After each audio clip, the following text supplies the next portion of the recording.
A former female priest who spent more than 2 decades in the Episcopal Church is now speaking out after being defrocked because she embraced another faith. Today, Ann Holmes Redding calls herself both a Christian and a Muslim, but her move to Islam came at a very high price. Dan Harris reports on this woman's test of faith.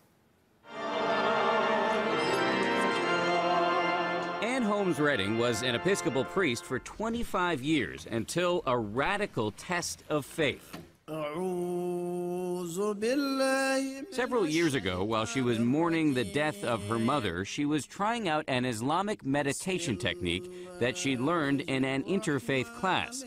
And that, she says, is when it happened. It came with such clarity and such power that I could understand it as nothing else but an invitation from God. In fact, she says it was Jesus himself who led her to Islam.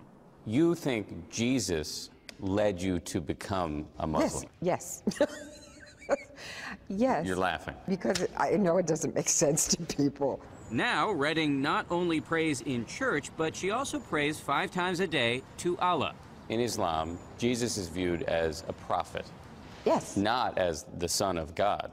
Yes, you're right. So yours is a radical rethink of the Christian scriptures, a rethink that a lot of people would call heretical. Yes, and do. Loudly. This spring, the Episcopal Church revoked Redding's right to be a priest. Being defrocked, I would imagine, was a pretty traumatic experience. Yes, that's an understatement. To imagine not being involved intimately in the lives of believing people, helping them understand their relationship and calling, baptizing babies. It's a big loss. It's a huge loss.